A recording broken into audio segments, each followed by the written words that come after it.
Hello दोस्तों, नमस्ते, प्रणाम पहला सभी लोगों को। कैसे हैं सब लोग? उम्मीद करता हूँ कि आप लोग सब मस्त होंगे, स्वस्थ होंगे। आज है संडे और सुबह सुबह मौसम फिर से ख़राब है ही। बरसात हुई थी सुबह सुबह, अभी थोड़ा सा रुकी हुई है। तो अभी संडे के वजह से घर पे ही था, तो मैंने कहा थोड़ा अपना खेती देख लें। ये है हमारे मिर्ची के खेत, इधर साइड पूरे सामने घर है, घर के सामने ही है। क्योंकि पहले से जैसे हमारे उधर मंडुवा है, धान है, ये ट्रेडिशनल क्रॉप उगाते थे। अब लोगों का मंडुवा, धान, गेहूँ तो खैर यहाँ बोना छोड़ ही दिया है, रबी क्रॉप। उनसे बरसाती फसल लेते हैं। तो जो हमारी परंपरागत फसलें हैं उनको, उनसे थोड़ा ध्यान हट के लोगों ने अब मिर्च की तरफ फोकस कर रहे हैं। क्योंकि मिर्च को क्या है, बंदर नहीं खाता है। और दूसरा क्या है, इसमें और ज़्यादा नुकसान कम है क्योंकि सीधे कैश क्रॉप है। यहाँ पे थोड़ी ही दूर में, यहाँ पे 20 किलोमीटर दूर पे घर से पड़ाव लगता है, वहाँ पे पैंट लगती है। तो वहाँ पे मिर्च अच्छी खासी, जो लखोरी मिर्च होती है वो अच्छी खासी रेट पे निकल जाती है। इस समय जो मार्केट रेट चल रहा है 600 रुपये 700 रुपये सूखी मिर्च का चल रहा है। तो इस पिछली बार क्योंकि मिर्च हुई नहीं थी, और इस बार मिर्च की फसल वैसे कम है, लेकिन अब बरसात की वजह से बाद में ये सब रुपाई की हुई है, बरसात लेट हुई थी।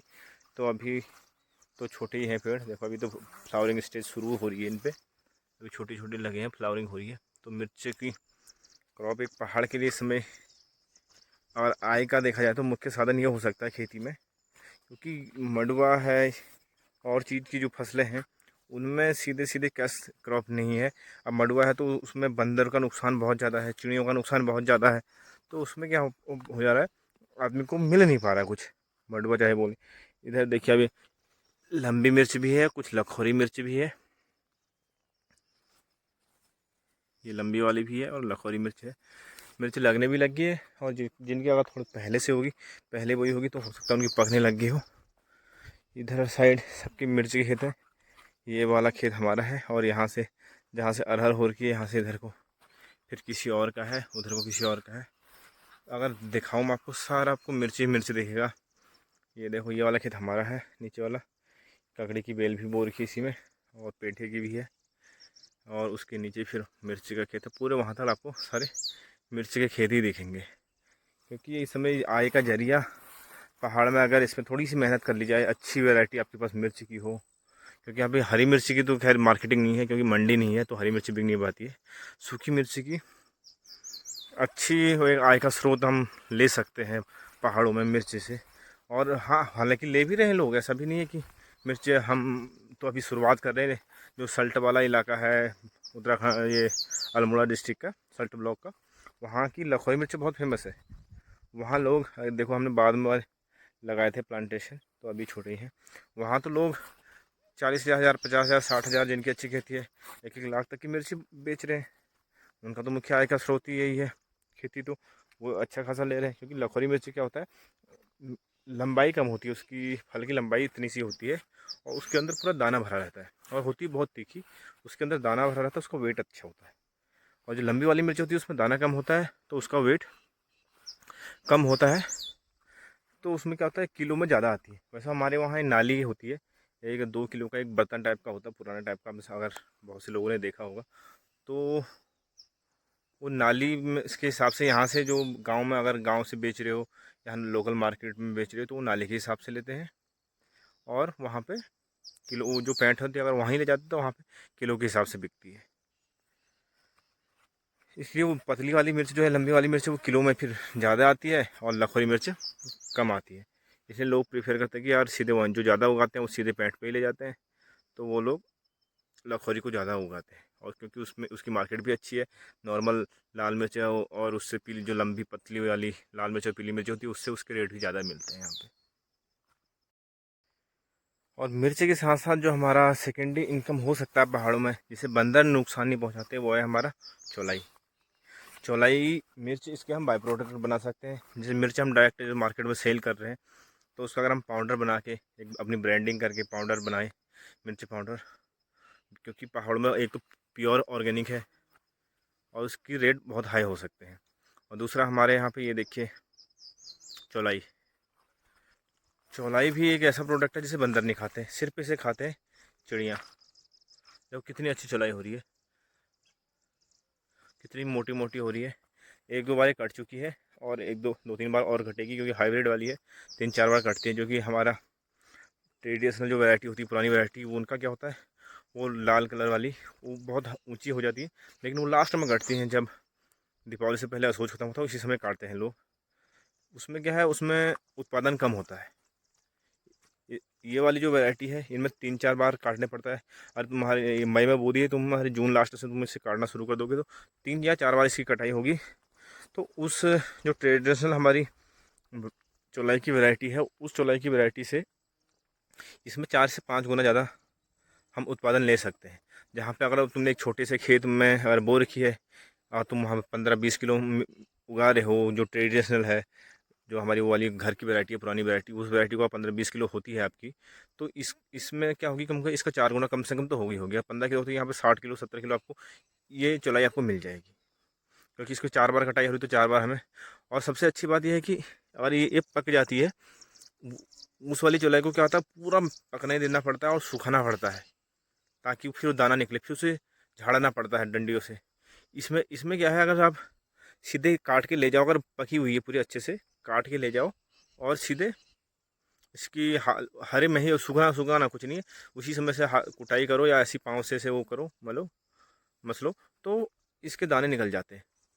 हार्वेस्टिंग में भी ईजी है, और इसमें हमारे 3 से 4 गुना इसका प्रोडक्शन है, जो हमारे परंपरागत या ट्रेडिशनल वैरायटी से।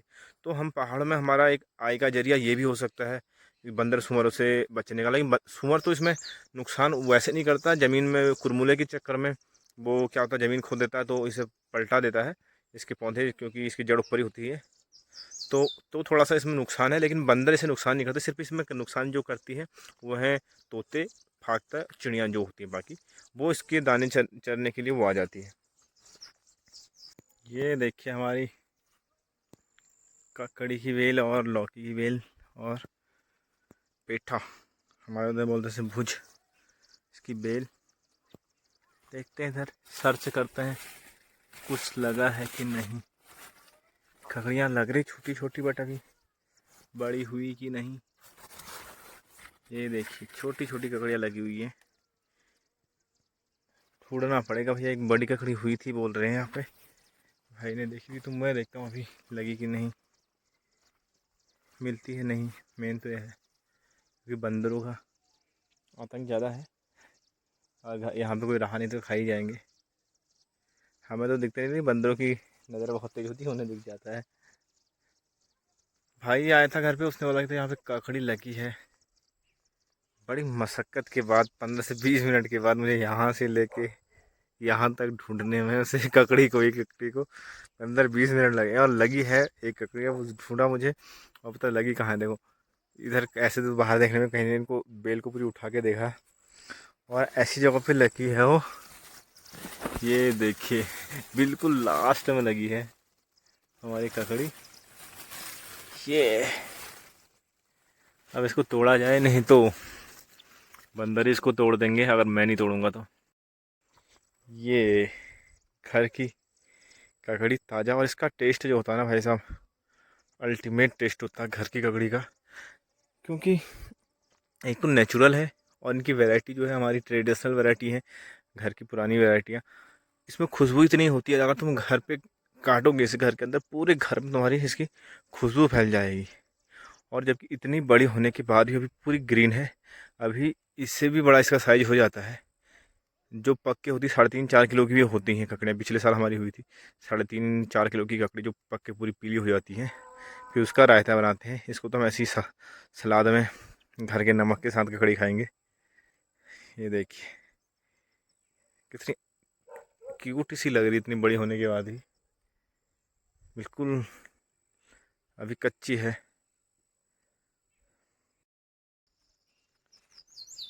देखो पहाड़ कितने अच्छे लगते हैं यहाँ पे, हरे भरे, और ये बादल जैसे इन पहाड़ों को ही मिलने आ रहे हों, ज़मीन पे आके लिपटे रहते हैं पहाड़ों से।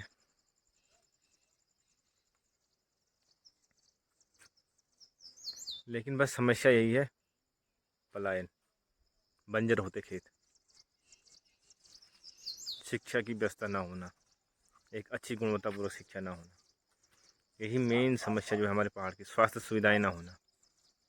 रोड उतनी मायने नहीं रखती, लेकिन अगर ये सुविधा मिल जाए, रोड थोड़ी बहुत आधा किलोमीटर भी दूर है चल सकता है, लेकिन रोज़गार का होना और स्वास्थ्य सेवाएं अच्छी होना और हमारी शिक्षा व्यवस्था अच्छी होना, ये सबसे ज़्यादा मायने रखते हैं। पलायन का मुख्य कारण यही है। और दूसरे आप देखो, इतने बड़े बड़े खेत हैं पूरे, जो आपको नीचे बिल्कुल ज़्यादा हरे दिखाई देने वाले खेत, तो ये पूरे बंजर हो चुके हैं। बंजर होने का एक ही कारण है, जंगली जानवरों का नुकसान होना, जिसमें सुअर बंदर तो है ही मुख्य, और कभी कभी आवारा पशु भी आ ही जाते हैं। तो अगर उनका कोई इलाज हो सकता है सुअर बंदरों का, तो वो हमारे लिए एक वरदान साबित होगा पहाड़ की खेती को बचाने के लिए। नहीं तो आने वाले 8 से 10 साल में मैं मानता हूँ कि जिस हिसाब से मैं देख रहा हूँ अपनी ज़िंदगी में, 27-28 साल मेरी उम्र हो चुकी है, तो पहले वो जो पार वाला पहाड़ दिखा था वहाँ तक हम लोगों की खेती है, ये वाले पूरे पहाड़ पे यहाँ तक।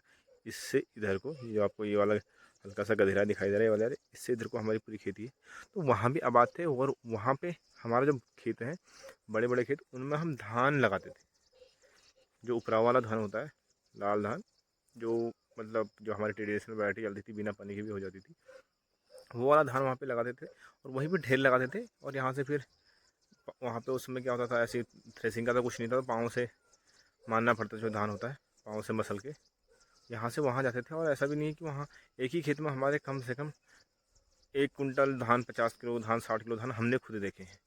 और आज अगर मैं उस गधेरे से पार, तो आपको एक खेत आबाद नहीं मिलेगा, लेकिन इस गधेरे से इधर भी, घर के सामने भी आधे से ज़्यादा खेत बंजर हो चुके हैं। स्थिति ये है। और आने वाले 8-10 साल में, और मैं जहाँ तक मैं कहता हूँ कि ये भी लगभग बंजर ही मिलेंगे। यहाँ तक देख रहा हूँ कुछ खेत हैं इस बारे में, क्योंकि घर के नज़दीक है, इस एरिया में है, देखो नीचे वो भी बंजर ही हैं।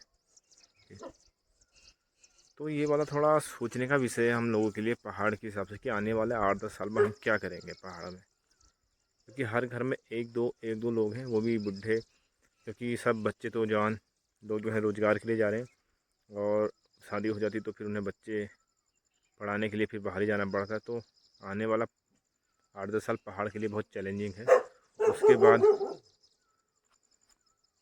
घर की क्या हो सकती है स्थिति, थोड़ा सा टफ है सोचना।